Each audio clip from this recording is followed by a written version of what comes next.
Hi there, and welcome to another Red Light Green Light bonus travel review. It's Ryan here, and this time we are flying on WestJet in Premium from Vancouver to the City of Angels on a Boeing 737-8 in seat 3F. While most of my reviews are about hotels and resorts, I will be including bonus reviews of flights as well as vehicle rentals since it's about getting to your holiday and also getting around when you are there.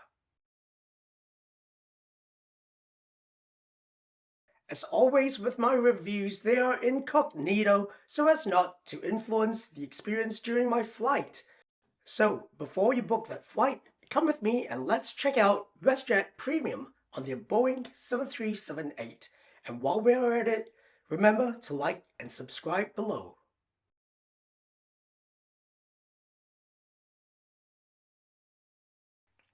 It was a completely chance meeting and it took me to Vancouver, and reluctantly, upon leaving, the train was way too easy to get to the airport.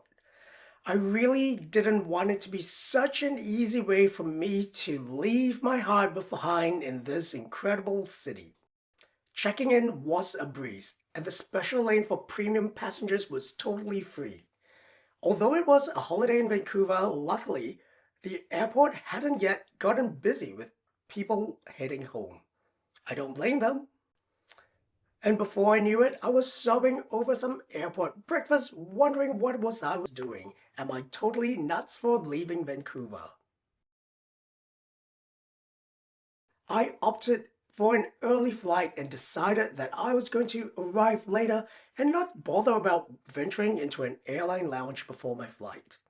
I preferred to spend as little time at the gate, and soon enough, I was the first one down the gangway.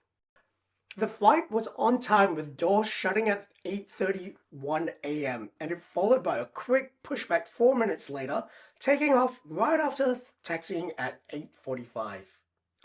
The design of the seats and the cabin is functional and clean enough. There were only 12 seats in premium, and I was warmly greeted by Canadian hospitality that felt a lot more genuine than that on most US airlines.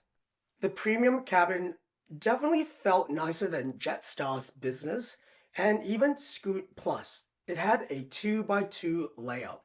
Perhaps it is color palette or the padding on the seats, but it is funny how some airlines market this as business class rather than premium economy.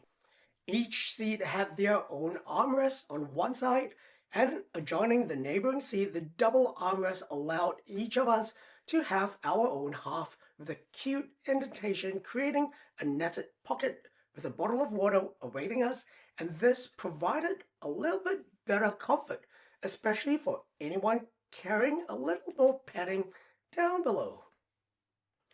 When we got into the air, the recline I found was decent and the legroom was really sufficient, but there was no flip-out calf support. And there was no personal screen either, so watch out for that.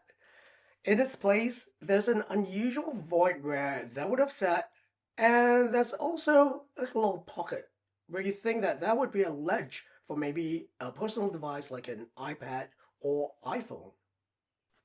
I received a glass of sparkling upon taking my seat, and breakfast started shortly after takeoff. Surprisingly, it looked colorful and healthy. Of the choices available, I opted for the frittata and snack, which came out with a serve of muesli, yogurt, and a muffin. It was presented with real metal cutlery and a cute disposable salt and pepper pear.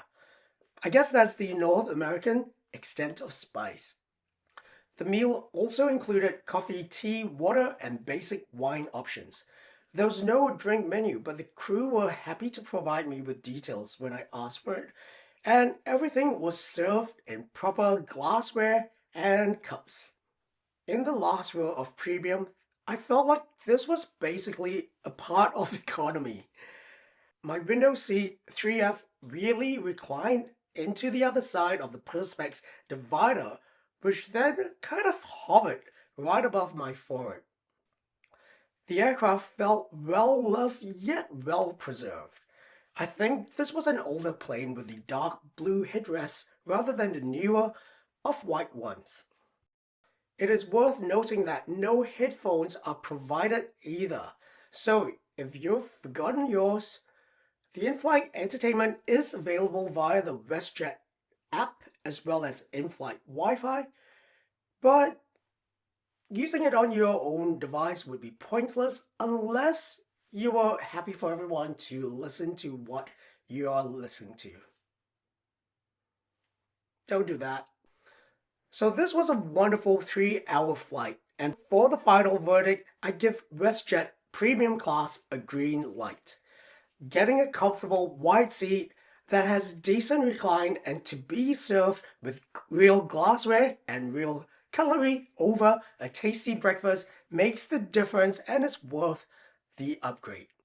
It's not trying to prevent short-haul flying, yet it feels a lot better than even some of the business class in budget airlines. And some of those actually close off a middle seat of 3. There's also some domestic US carriers that use exactly the same seats as their first class. I'm watching you, American Airlines. I hope you have enjoyed this quick review. This is another red light, green light bonus review. Do remember to subscribe below so you do not miss out on any updates. And do comment below because I want to know what your thoughts are of this airline or if you've flown it before. Who knows, your comment might even make it into our next video. Happy travels, fellow adventurers, and remember to tread lightly, especially when you are visiting a different country.